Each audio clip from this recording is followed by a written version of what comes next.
Hi, y'all. This is Genevieve with Belladonna Moonbeams. How are y'all doing? I'm doing well. I'm actually kind of tired, but I'm excited. On the 27th of October, I am going to be producing a video about a prosperity spell. Between now and then, except when I'm doing readings, I'm going to be talking to you about each and every one of the ingredients. Just like we talked about lotus stone, that's one of the ingredients. We talked about Van oil, that can be one of the ingredients. There could be other ones.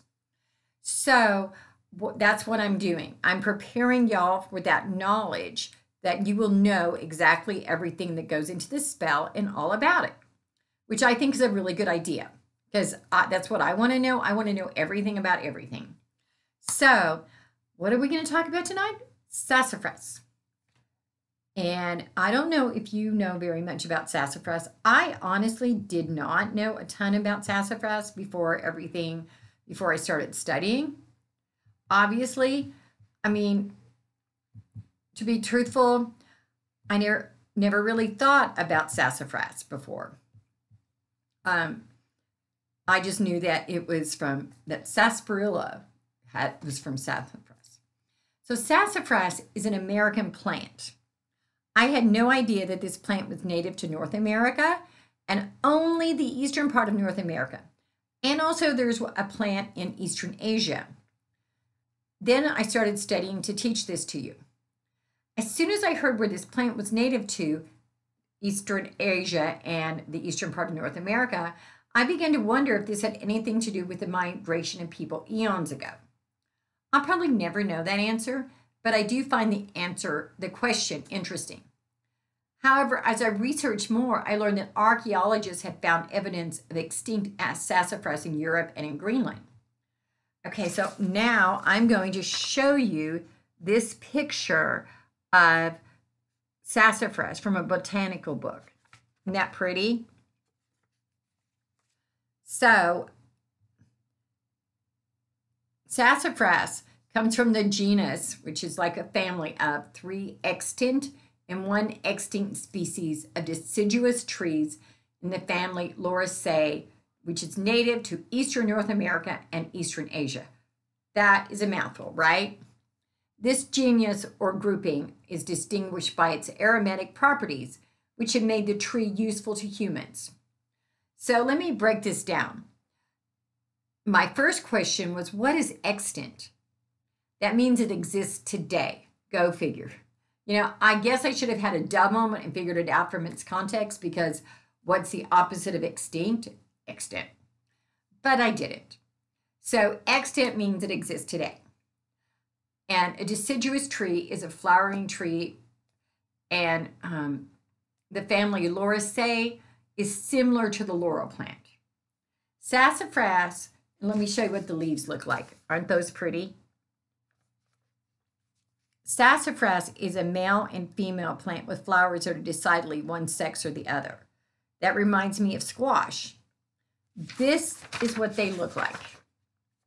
That's the boy, that's the girl rather, and that's the boy.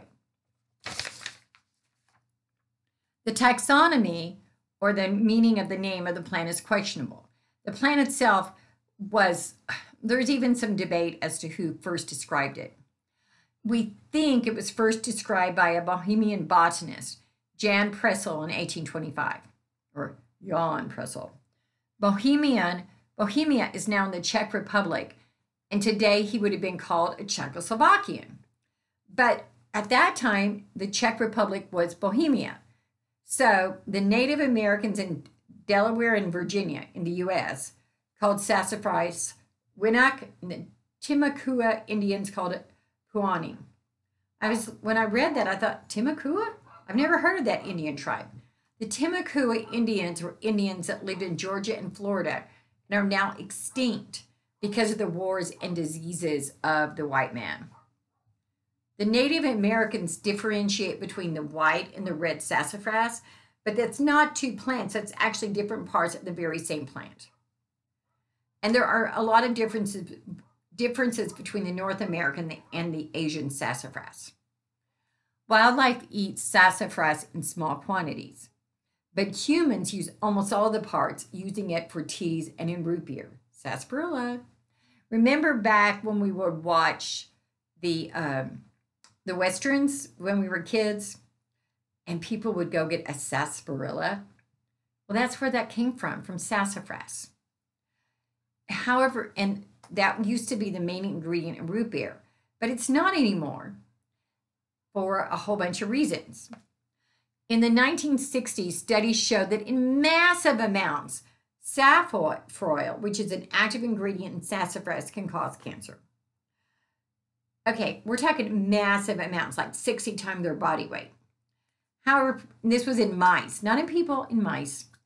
However, proponents point out that that the doses used in the perfumes, which is what they're talking about, and in sassafras, or sarsaparilla rather, root beer, are minuscule. You would actually be more likely to have cancer from drinking alcohol, i.e., drinking alcohol such as wine, beer, or booze. But we don't get rid of that now, do we? And that's because they have a bigger lobby than sassafras does. Well, we do know sassafras can cause vomiting, stupor, and hallucinations. And honestly, I think that's the problem, because people here in this country are afraid of hallucinations. It is said that the cancer-causing agents are what have caused the oil to be banned, but I think that that's not true, but rather it's because of the hallucinogenic properties. Another thing that sassafras is used for is it's one of the main ingredients in filet powder, filet, F-I-L-E, which when I say that, I'm talking about the powder that's used in gumbo seasoning. And sassafras has also been used to cure meats. As I was saying, sassafras is restricted in the U.S. because of illicit drug manufacturers use it to cover up the scent of MDA and MDMA. It has been used in perfumes and soaps. The bush itself is used as an ornamental tree or shrub. Well, it's actually a tree. Medicinally, sassafras has been used for treating wounds. Back in the day, they would make a poultice and pull out the poison. Modern researchers believe that the oil, roots, and bark of sassafras have both analgesic and antiseptic properties. That means it can stop pain and it can also kill germs. It's been used to treat varying ailments such as acne, urinary diseases, kidney problems, skin sores, toothaches, and menstrual disorders, to name a few. For wounds and skin sores, like I said, it was used as a poultice. And before the 20th century, sassafras itself had a great reputation. But after the 20th century, it became valued for its ability to make other medicines taste better. So if you had a really gross medicine and you wanted to cover up, you would use sassafras. But then, because of this country's fears, we stopped using sassafras and don't investigate natural ingredients like this. And I actually think that's a failing of ours. Well, y'all, you have a good one. And if you want to do a private reading, it's 405-512-9400. My mind just did a brain fart. Y'all have a good one. Bye.